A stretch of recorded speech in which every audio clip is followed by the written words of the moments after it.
A'udhu billahi minash shaitanir rajim. Bismillahir rahmanir rahim. Sunana Musa Lawal Jibia. An haife ni a karamar hukumar Jibia da ke jihar Katsina shekaru 40 da suka wuce. Na yi primary na a Jibia, na yi secondary na a Unity Boys College Manufofinsa. Daga nan na wuce Hassan Usman Katsina Polytechnic da ke Katsina, inda na yi certificate, na yi diploma, na yi higher national diploma duka a wannan makaranta. Bayan na gama na je bautar ƙasa a Federal Polytechnic Offer. Bayan na dawo sai na sake nazarin akwai buƙatar ƙara karatu, wanda daga nan sai na wuce a makarantar Bayero University da ke Kano, inda na yi karatun postgraduate diploma public policy and administration, sannan kuma na yi masters public policy and administration duka a Bayero University da ke Kano. Bayan nan sai na sake nazari, duk da na yi certificate, diploma, higher national diploma, postgraduate diploma da masters, still dai akwai buƙatar yin digiri ne. Daga nan ne yanke shawara lokacin da aka buɗe Maryam Abacha American University da ke Nijar.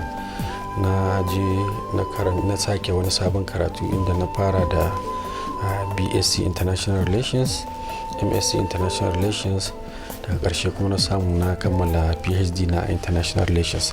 Still bayan nan, saboda na riga na shiga layin koyarwa, sai na sake shawara duk karatu na ba education sai na garzaya kuma a Umar Musa University da ke Katsina, inda na postgraduate diploma in education. Insha Allah wannan shine bangaren karatu da Allah ya samu ka samu.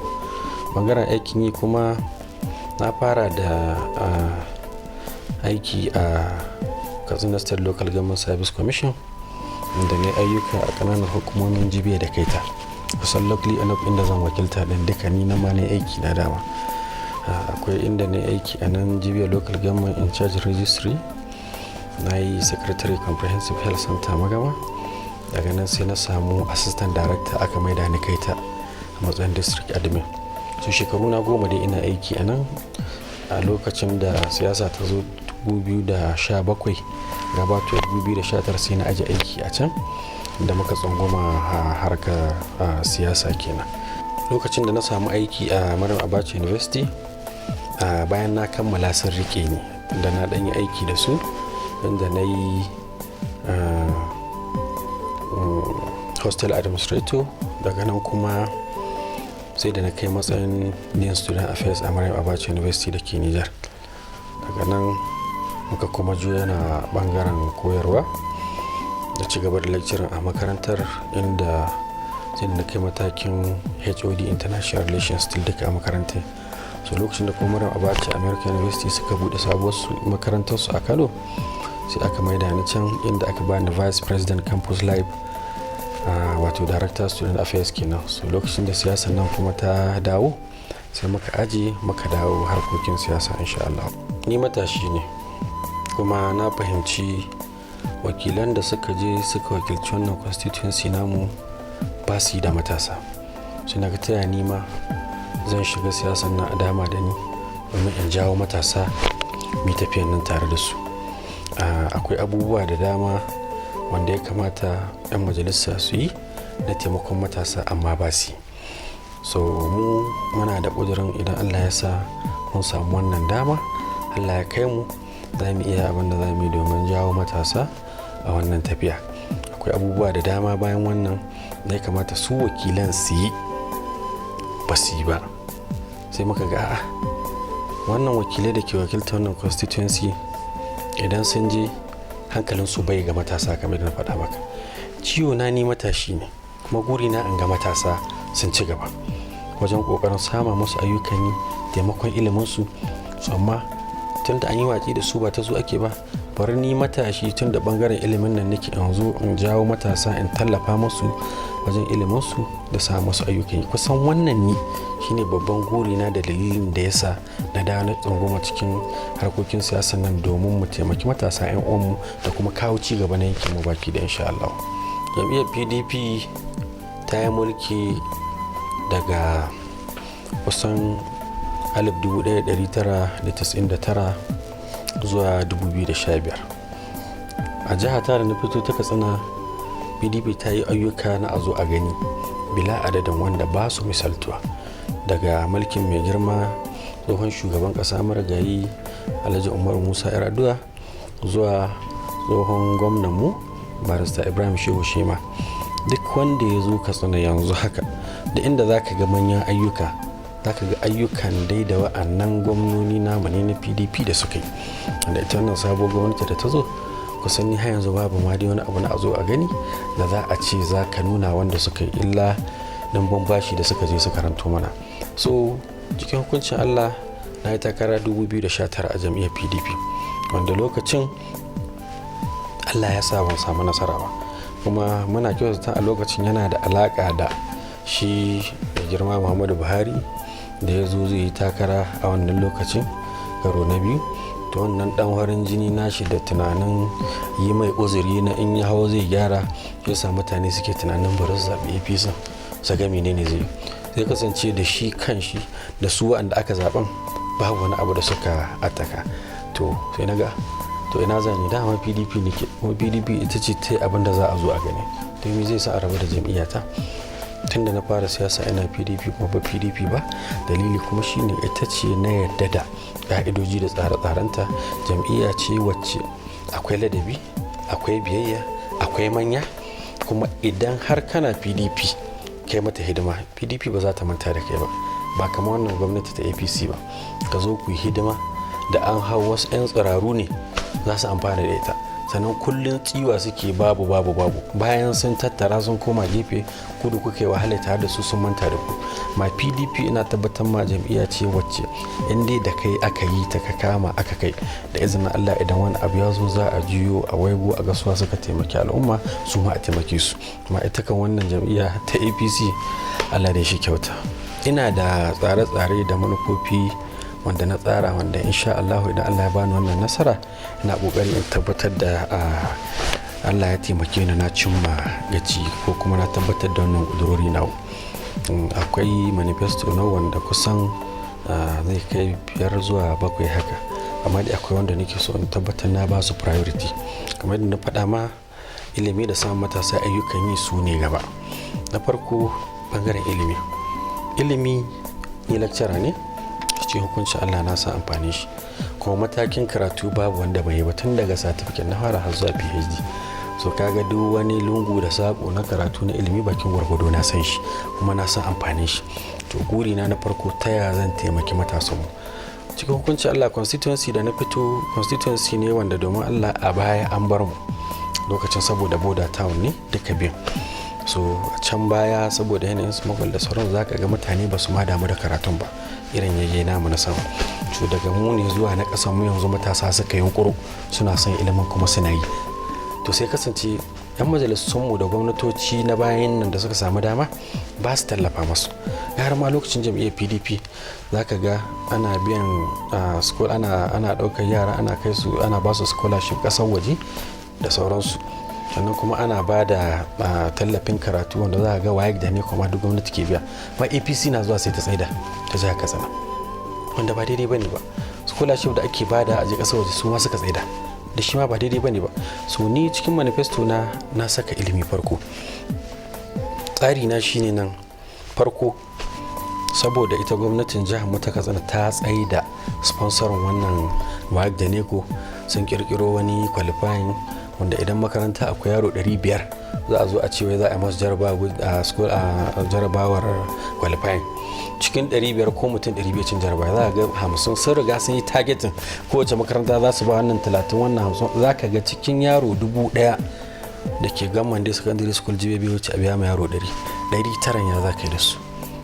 Wanda shi kuma dan majalisar da ke kai bai iya tallafa ma wa'annan yara, ko a duba a ga diyan marasa karfi a taimake su. Muna da labari kamar Bichi, kamar can cikin Kano akwai 'yan majalisun da yau idan an je aka yi jarabawa yara ba su ci ba, za ka ga sun ɗauki nauyin baki ɗaya ɗaliban. Za ka ɗan majalisa ya biya mai yaro 500 jarabawan ne ko kowa. Ma ɗan majalisar mu fa bai gaban shi, shi ya so ka ji ya baka kuɗi ka kashe, bai so ya tallafa ma ka ci gaba. Mu ba shi zamu yi ba. Idan Allah ya ba mu dama za mu duba mu ga in gwamnatin mu Allah ya sa mun samu gwamnati a PDP, za mu tsaye mu tabbatar mai girma gwamnan mu sanata Yakubu Lado da Marki, insha Allah idan Allah ya bashi ya ba mu baki da wancan kudade da ake biya na jarabawa na wayar da neko a yi kokari a ci gaba a tallafa ma talaka. Idan hakan ma bata samu ba, za mu duba mu ga menene mu za mu iya. Amma ta kama a kirkiro wata jarabawar da koya ne cikin yaran nan suwaye ɗiyan masu hali suwaye ba ɗiyan masu hali ba. Sai ga ɗiyan marasa hali ta yaya za ka taimaka ka tallafa musu ka biya musu kuɗin jarabawa. Yana da tsarin Allah ya da wanda zan taimaka idan Allah ya bani, ko da an ci gaba za a biya ma yara makaranta ba, ni zan kirkiri tsarin da zan duba an ga ɗalibai masu ƙwazo wanda iyayensu ba su da hali na biya musu wannan jarabawan Allah. Na farko kenan. Na biyu, ku issue na scholarship. Hannu ga wani tun da ta hau ina ji so ɗaya ko biyu ta biya scholarship ma 'yan tertiary institutions. So ɗaya ko biyu. Yanzu haka shekara wajen nawa ba a biya ba. So personally ni daga constituency dina zai kokari in naɗa committee muga cewa akwai ɗalibai 'yan asalin karamar hukumar Jibia da kaita da ke karatu a higher institutions. Za mu tabbatar cewa an naɗa kwamiti ya tantance mu yaran da ke diploma, NCE, HND, degree, masters. Mu ga yadda za mu kawo tsarin da duk shekara mun dan tallafa musu. Kowa ne yau ka zo ka ce wanda ke diploma ka taimaka mai da 10,000 ko 20, wanda ke HND maybe da degree ka bashi 30 ko 50, at least ka taimaka mashi wajen yin registration a wannan shekara. Muna da wannan tsari na taimakon ɗalibanmu na scholarship wanda zai tallafa masu wajen karatunsu. Bayan wannan akwai tsarin da nake da shi bangaren ilimi still, wanda za mu yi kokari mu tabbatar yaran wanda suka jarabawa waye ne kuɗin su ma idan sun ci jarabawa, wasu da dama ba san ta za a yi su nemi admission ɗin ba. So za mu kawo jam forms, mu nemi ɗalibai wanda suke da result mai kyau wanda zai iya sa su samu admission a jami'o'i. Za mu tallafa musu, za mu raba musu shi kyauta. In fact ma za mu samu santar da za a je registration din ma a masu shi kyauta. Za mu yi kokari ma har training a basu yadda in sun ji za su yi jarabawa za su san da sun ji, wanda ba su iya kwamfuta ba a koya masu kafin ma su shiga jarabawa domin su samu guraben karatu. In fact ba ma wannan ba, za ma mu kwamitin da zai bi har jami'o'in da suka ciki a bi a tabbatar sun samu wannan admission a makarantun da suke so insha Allah. Kuma za a samu kwamitin da zai guiding ɗinsu na jarabawoyin da suka ci ma. Za a nuna musu to kai da ka ci kaza da kaza ga course din da ya kamata, kai ka ci kaza da kaza ga course din da ya kamata yi. So wannan tsari ne mai kyau wanda muke da shi. Bayan wannan still bangaren ilimin akwai tsarin da nake so mu tabbatar cewa ɗalibai masu hazaƙa daga secondary schools din da ke gare mu na Jibia da kaita, mun sami yaran da suka fi kowa cin jarabawa kamar mace ɗaya namiji ɗaya a dukkan secondary school din mu na gwamnati. Mu tabbatar mun ma ɗauki nauyin karatun su baki ɗaya. Za mu sa kwamiti kamar da na faɗa maka. Wannan kwamiti zai laluko ɗaliban nan ko dan wane ne, a duba a ga me ya ci, a sa ya yi jam na ya jam ya ci abin da ake so, amma bi makarantun da ya kamata a nemo masu wannan full scholarship ce zan bada insha Allah. Full scholarship zai kokari in bada. In fact ma sai mu yi kokari mu gadan din su me da me ya kamata. Zan zamu kokarin bada priority wajen courses kamar MBBS medicine, kamar pharmacy, kamar irin medical lab science, kamar nursing sciences. Dukkan wannan ɗaliban ina tabbatar maka idan Allah ya ba mu dama muka je muka ɗauki nauyin suka je suka karatu kyauta, ko ba mu nan muna da tabbacin zuwa gaba su za su je ƙauyukan su ci gaba da manajan asibitocin su insha Allah. Still wannan da bangaren ilimi kenan. Daga ƙarshe kuma za mu duba mu ga akwai drop out ɗalibai wanda rashin iyayensu ba su da ƙarfi. Za ka ga kirkiri wani ɗan littafi ne, wani ɗan uniform ne bai da shi, wani ɗan kuɗin makaranta ne bai da shi, kirkiri yaro ɗan abin da bai kai ka ba ya fito daga makaranta shi kenan ƙarshen karatun shi. Still committee mu zai je ya bincika ya lalubo wa'annan ɗalibai a tabbatar da an je an taimaka masu da bukatunsu domin su ci gaba da karatu. Sannan kuma za mu duba mu ga masu bukata ta musamman su ma an haɗa su da wannan yara domin taimakon su bangaren wannan karatu. Na ɗaya kenan bangaren ilimi. Na biyu akwai bangaren kamar idan ka zo bangaren security in ka duba za ka ga cewa constituency namu akwai matsalar insecurity. So za mu haɗa ƙarfi da ƙarfe da jami'an tsaro domin jin bukatunsu, mu tallafa musu domin kawo tsaro a wannan yanki namu. Nan za mu duba mu ga vigilante groups da muke da su masu taimaka mu wani bukatu gare su ma mu tallafa musu bangaren security ke na harkar tsaro. Abu na uku akwai bangaren sama matasa ayyukan yi. bangaren sa matasa ayyukan yi kamar da kowa ya sani a constituency dina, yanzu haka na sama wa mutane sama da 20 ayyukan yi. Ban zama dan majalisa ba, ina ga na zama dan majalisa. To yau in Allah ya ban dama na zama dan majalisa, guri na shine in tabbata in Allah ya yarda matasanmu da suka gama karatu ba su da ayyukan yi, mun shiga lungu da sako na gwamnatin tarayya da jiha da karamar hukuma da NGOs baki ɗaya ma mun sama musu guraben ayyukan yi. Yan majalisu da dama muna da labari, za ga dan majalisa ya samu matasa da constituency din shi mutum 60 civil defense, mutum 50 soja, mutum kaza federal parastatals ko ina. Majalisa tashi yake ya yunkura ya bi inda zai bi ya tabbatar cewa ya nema mutanen shi ayyukan yi.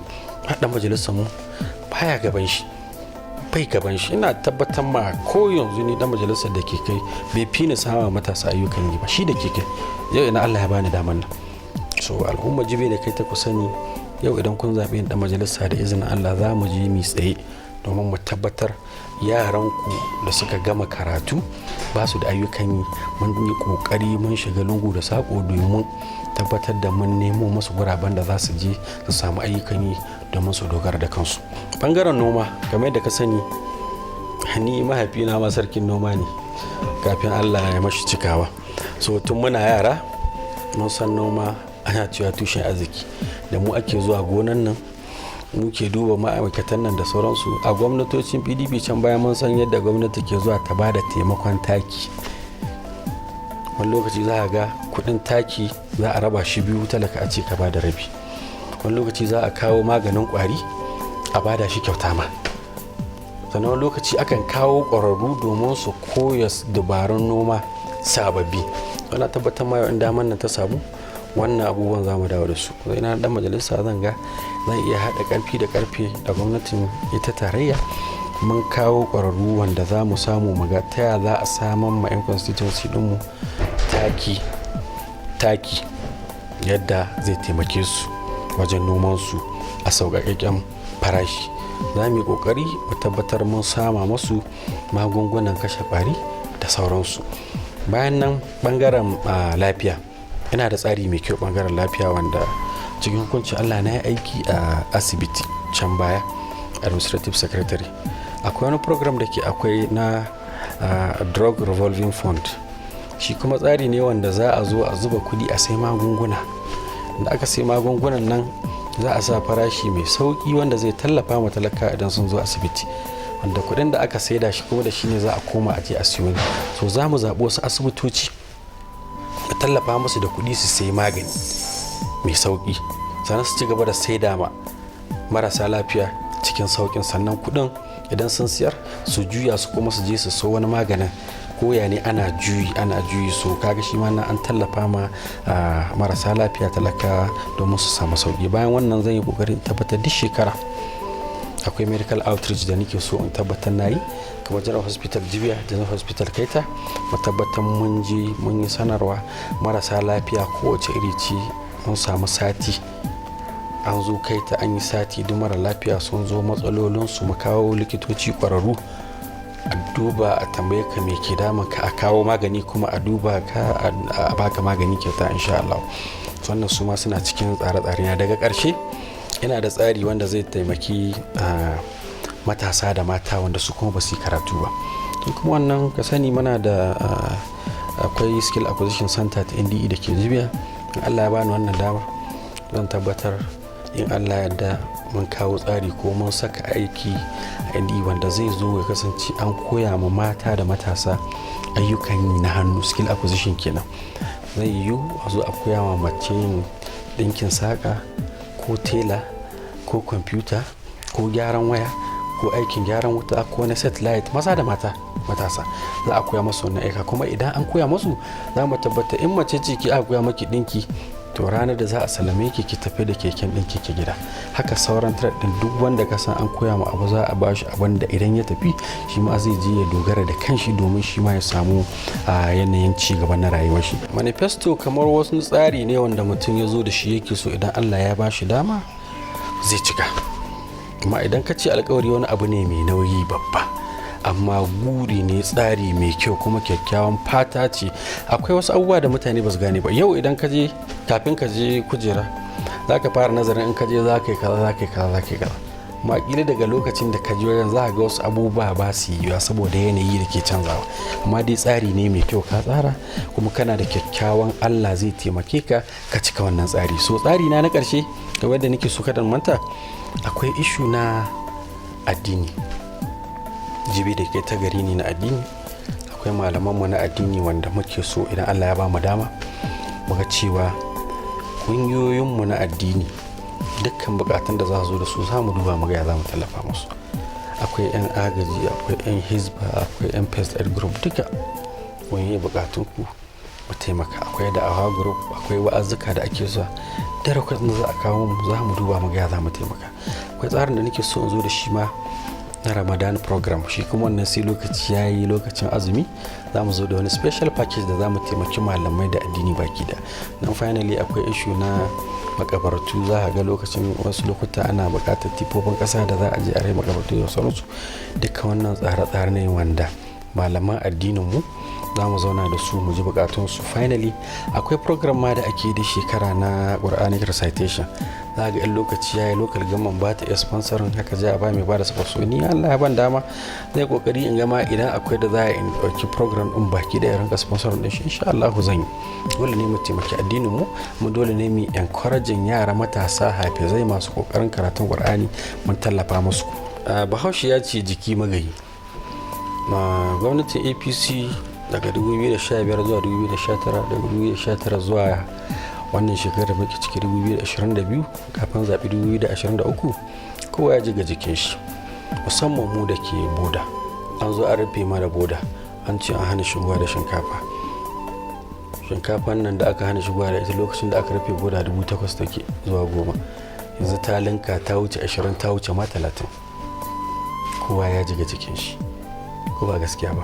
So shi talaka akwai bangaren ma mutanenmu da ke harkar gidajen mai. An zo an rufe gidajen mai baki da biyu, ce gidan mai ɗaya ko biyu aka bari a Jibia. Haka kai ta suma sun samu wannan problem. A gane. Sannan akwai ishu na masu harkar dabino, aya da sauransu. Aka zo aka rufe boda ba su iya harkar, amma daga baya sai muka je an bude ana yin ta a can Kamba. Dan Jibia sai da ya je Sokoto da sauransu. Ba ka iya shiga nan ka siya. Sai kwanan nan kwatsan muka ji an ce wai an bude boda. Da ko da aka ce an bude boda babu wani abu da ya canza sai dan abin da ba a rasa ba. So ina kira ga mutanenmu na Jibia da Kaita da cewa gwamnatin APC dai shekara 8 take kokarin ta yi 7 da wani abu. Kuma ina tabbatar ma duk wanda ya san abin da gwamnatin PDP ta yi ya shigo da APC, wallahi tallahi ya ji ga jikin shi. Ba daɗi, komai ya canza. Yau za ka je kasuwa sayan tiyar shinkafa, sati ɗaya na yi ka koma kuɗi ya ƙara.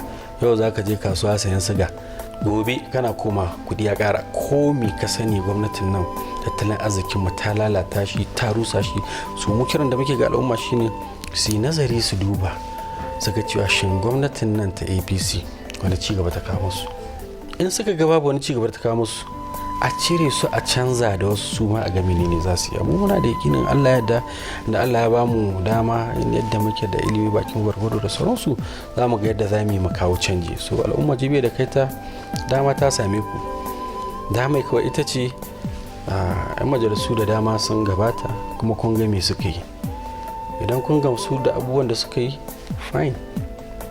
Dan ba ku gamsu ba, ina kira gare ku da ni Musa Jibia, matashi bakin gwargwado mai ilimi na addini da na zamani, ku jaraba ni nima ku ga menene da zan yi muku. Ina da tabbacin ba za ku yi da na sani ba. Muna da tsare-tsare da dama, muna da shirye-shirye da dama, kuma muna da mutane da muka sani bakin gwargwado ta ko'ina, wanda idan Allah ya kai mu ga nasarar nan za su taimake mu, za su tallafa mu, za su nuna mu yadda ya kamata a yi domin wannan yanki namu ya ci gaba insha Allah. Zaɓe ya gabato, kuma a cikin hukuncin Allah ya taimake mu.